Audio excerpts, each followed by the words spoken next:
Welcome to my 5th video. Today I will show you the exact location of Atlantis. All the present theories try to locate Atlantis on the little ball.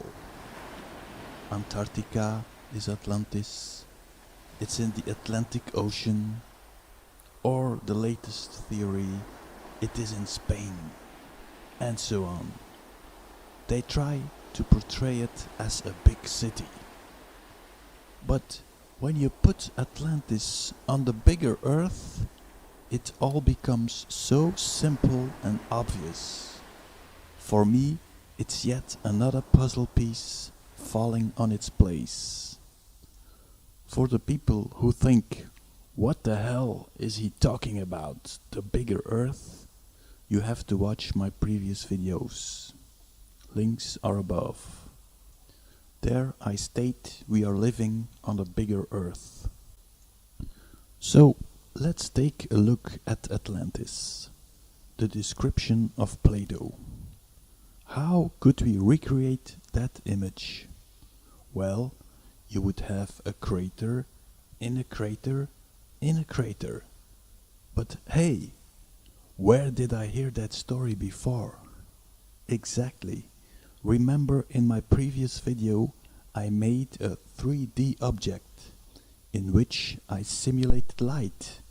That gave the reflection of Saturn. So let's go back to Saturn on the moon map called Linné. Let's fill the dark shadows with water. 1 ring, 2, 3. Let's compare that with Atlantis. 3 rings of water, 3 rings of water. So, the conclusion is Saturn is Atlantis. But now a little bell starts ringing. I'm starting to realize why all the occult societies are obsessed with Saturn. Now, the rest of the story is getting very simple. Let's go back to the moon map. You have 2 important players here. You have moon crater Linné with the star name Saturn and the earth name Atlantis.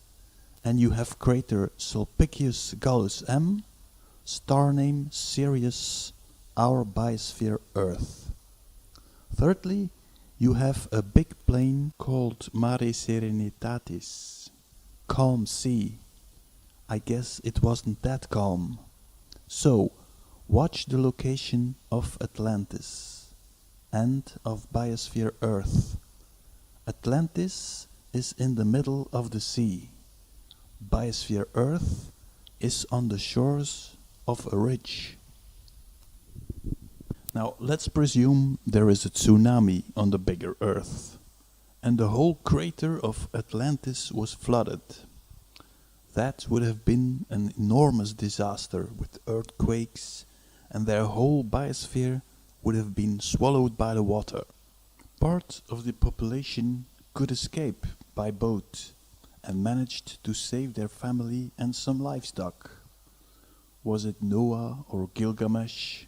1 boat, several boats, we don't know, but part of the Atlanteans managed to escape. So Noah started sailing and managed to reach the shore. Here you see a simulation on the moon map. It must have been an enormous trip. I estimate it to be 2 million kilometers. Finally, land. Here you see an aerial view of their landing place, our crater. Finally, they landed their boat on Mount Ararat, a mountain near crater Earth. Once the water returned to a lower level, the Atlanteans and their family got out of their boat. From there they started walking. That would have been 40,000 kilometers. With a family and livestock, that could have taken 40 years. 40 years in the desert? Where did we hear that story before?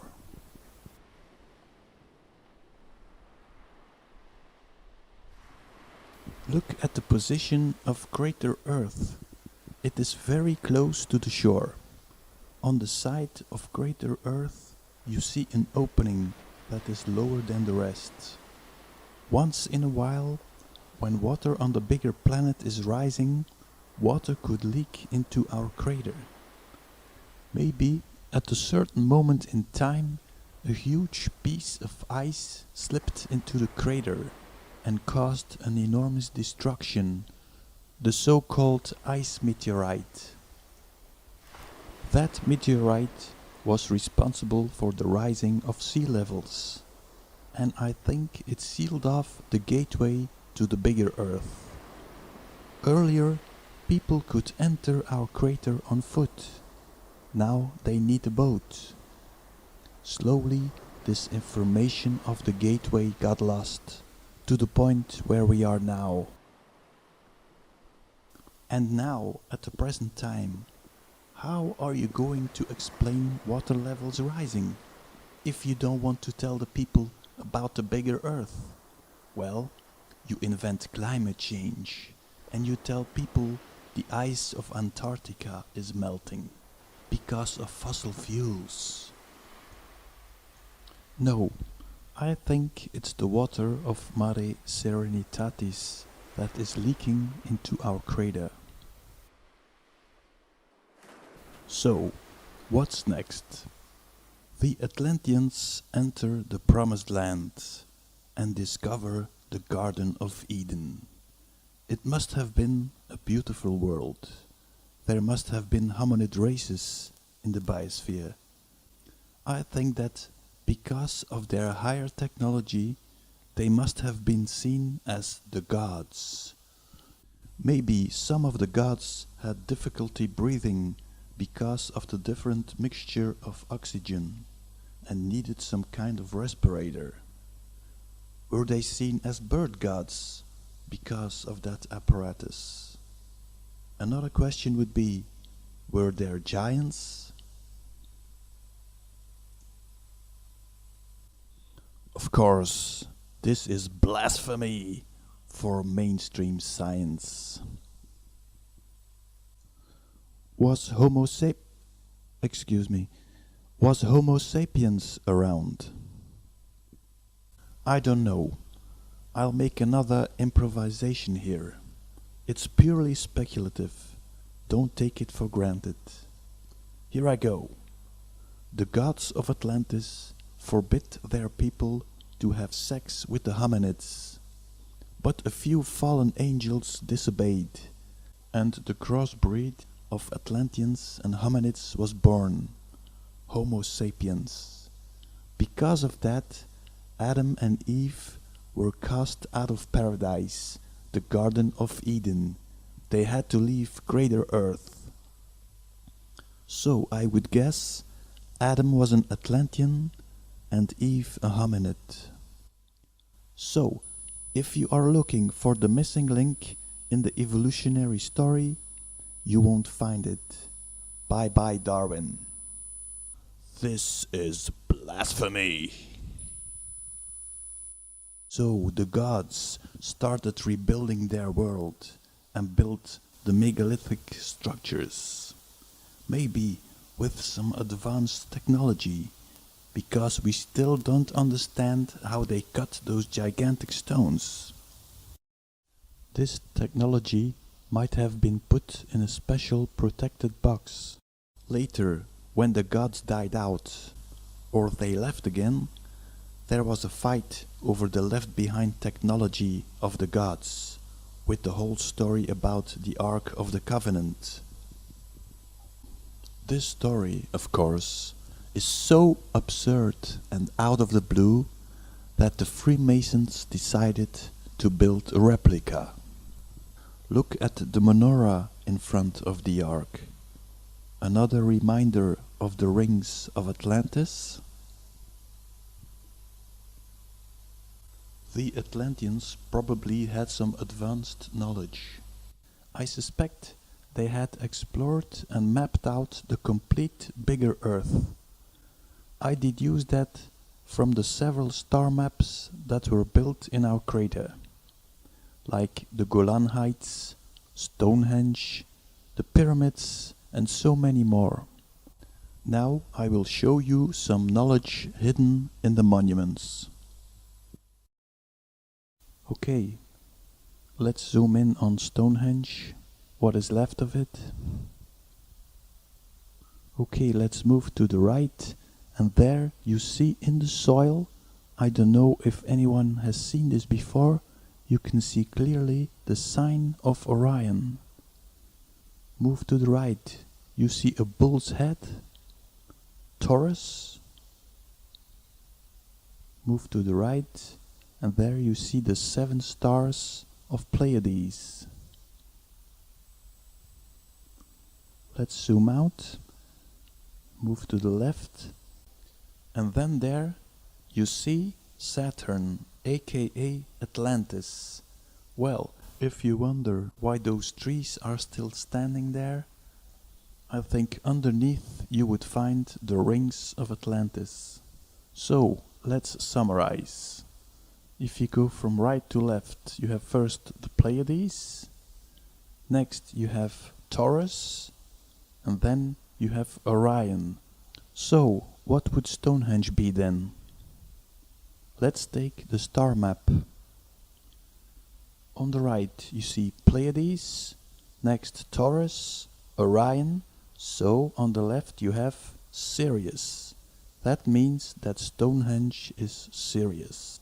Crater Earth.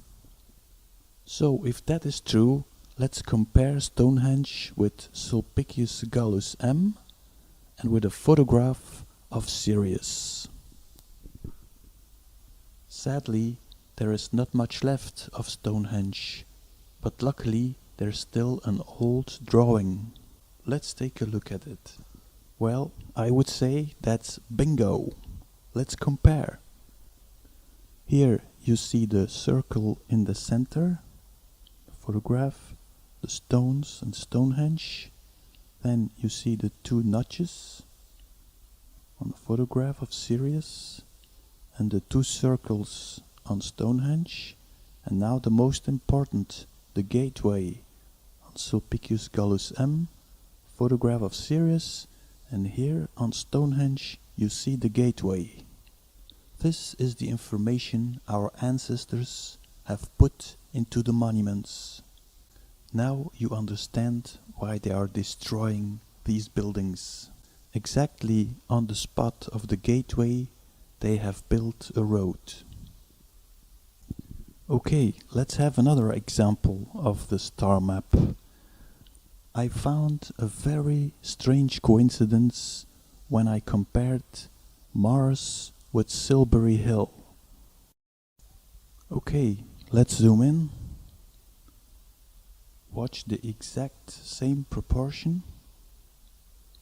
Let's flip it. One is a crater, the other is a mountain. And look at the black snake-like line at the bottom of the building. Well, that looks like the same to me. And again, the same tactics. Let's put a road on the monument. I think our ancestors have been building miniatures of certain places of the bigger Earth. Okay, let's go to Egypt now, to the pyramids. Everybody probably knows the link between the 3 Orion stars and the pyramids. But did you know that people think that the Sphinx might not be a lion, but a dog? Anubis? Okay, let's look at the star constellations. You have Orion, and next to it you have Canis Major, the big dog. So if you look at the star constellation, you see that Sirius is at the chest of the dog. Now, let's assume that the Sphinx is a dog, then there must be something on the chest of the Sphinx. Here you see there is an opening on the head of the Sphinx. And supposedly a guy named George A. Reisner discovered empty rooms in the Sphinx. Well, that wouldn't surprise me. And it wouldn't surprise me either if they were hiding this from us. Okay, that's about it for this video. I hope you enjoyed it. Conclusion: Atlantis is Saturn. And that is the reason all the occult science has a connection with Saturn. I would like to end with the words of thought from the Emerald Tablet. See you next time.